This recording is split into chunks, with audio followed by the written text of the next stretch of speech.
Assalamualaikum warahmatullahi wabarakatuh. Waalaikumsalam Waalaikumsalam warahmatullahi wabarakatuh. Waalaikumsalam warahmatullahi wabarakatuh. Kami dari kelompok 6 akan membahas tentang fikih mawaris yang telah kami diskusikan. Anggota kelompok kami yang pertama Muhammad Fahrizal Fauzi dengan NIM 2019330017. Yang kedua Muhammad Farhan Effendi dengan nomor NIM 2019330035. Dan terakhir saya sendiri, Rita Putra, 2019330011. Akan membahas tentang fikih mawaris. Pengertian fikih mawaris. Fikih mawaris adalah ilmu yang membicarakan hal pemindahan harta, peninggalan dari seseorang yang meninggal dunia kepada yang masih hidup. Baik mengenai harta yang ditinggalkannya orang-orang yang berhak menerima harta peninggalan tersebut, bagian masing-masing ahli waris maupun cara penyelesaian pembagian harta peninggalan itu.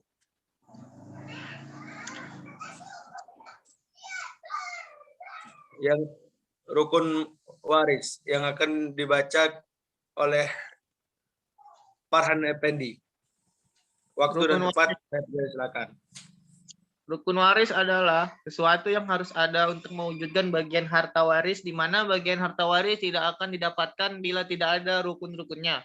Rukun-rukun untuk mewarisi ada 3, yaitu 1. Al-muwaris atau pewaris, yaitu orang-orang yang meninggal dunia baik secara hakiki atau sebenarnya maupun hukmi, suatu kematian dinyatakan oleh keputusan hakim seperti orang yang hilang. 2. Ahli waris atau ahli waris, yaitu orang yang hidup ketika pewaris meninggal dan merupakan orang yang berhak mendapatkan warisan meskipun keberadaannya masih dalam kandungan atau orang yang hilang. 3. Al-murus atau harta warisan, yaitu harta benda yang menjadi warisan, termasuk juga harta-harta atau hak-hak yang mungkin dapat diwariskan seperti hak kiras atau perdata, hak menahan barang yang belum dilunasi pembayaran, dan hak menahan barang gadaian. Next. Selanjutnya dilanjutkan oleh Ijal.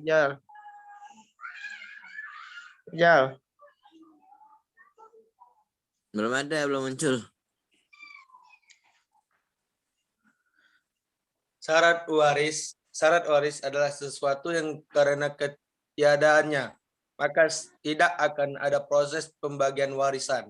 Adapun syarat untuk mewarisi ada 3, yaitu yang pertama meninggalnya pewaris baik secara hakiki, hukmi, dan takdiri.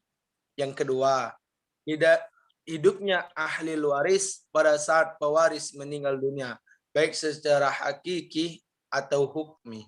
Yang ketiga, mengetahui sebab menerima warisan atau mengetahui hubungan antara pewaris dan ahli warisnya, atau mengetahui seluk-beluk pembagian harta waris. Apakah menjadi ahli waris karena hubungan pernikahan, hubungan darah, atau wala pemerdekaan budak. Ahli waris harus diketahui pasti, baik dari kedekatan kekerabatannya, bagian-bagiannya.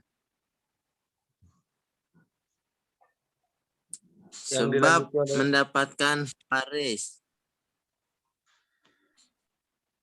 Sebab mendapatkan waris, sebab adanya pewaris adalah sesuatu yang mewajibkan adanya hak mewarisi jika sebab-sebabnya terpenuhi.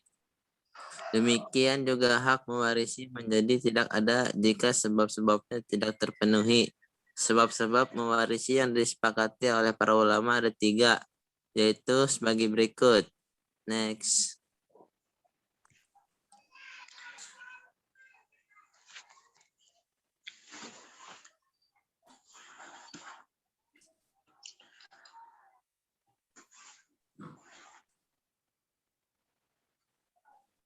Yang pertama, pernikahan. Pernikahan dengan menggunakan akad yang sah merupakan sebab untuk saling mewarisi antara suami dan istri, meskipun keduanya belum sempat melakukan hubungan badan dan berkhulwat. tinggal berdua. Barang siapa yang akad tanpa ada wali, maka ini adalah nikah batil atau tidak sah karena tidak memenuhi salah satu dari rukun nikah. Begitu juga orang yang menikahi mahramnya dan orang yang menikahi perempuan lebih dari 4. Semua bentuk pernikahan ini tidak bisa menjadi sebab untuk bisa saling mewarisi antara suami dan istri.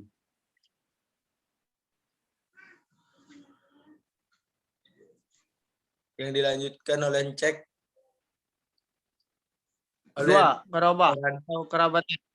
Hubungan kerabat atau disebut juga hubungan nasab atau darah, yaitu setiap hubungan persaudaraan yang disebabkan kelahiran atau turunan, baik yang dekat maupun yang jauh. Hubungan nasab ini mencakup anak keturunan pewaris atau furu al-waris, kedua, tua pewaris atau ulul al-waris.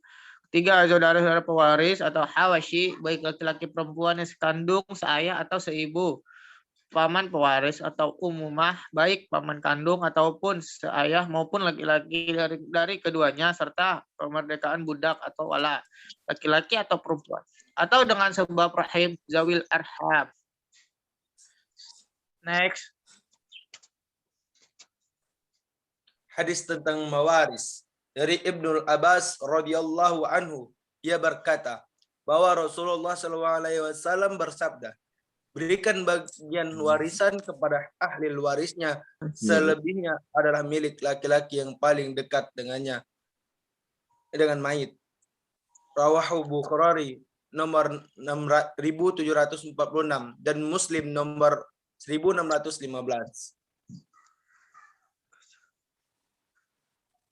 Yang dilanjutkan oleh Pak Rizal.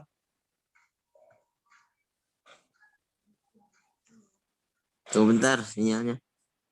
Penjelasan hadis Ibnu Rajab radhiyallahu anhu huma rahimahullah berkata, hadis ini mencangkup segala hukum waris dan sudah terhimpun di dalamnya. Jami al-ulum wa al-hikam.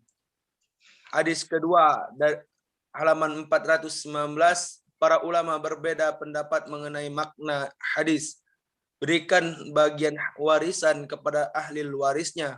Ada ulama yang berpendapat makna dari al-farad adalah ashabul farad yang sudah ditetapkan dalam Al-Quran. Apa saja yang sisa setelah ashabul furud diberi, maka didahulukan laki-laki yang paling dekat dengan mayit. Yang dimaksud al-aula dalam hadis adalah al-aqrab, yang lebih dekat. Laki-laki yang paling dekat itu ashab yang paling dekat, maka sisanya yang mendapatkan jatah ashabah. Jami dari hadis Jami al-ulum wa al-hikam. Hadis kedua halaman 419 sampai 420.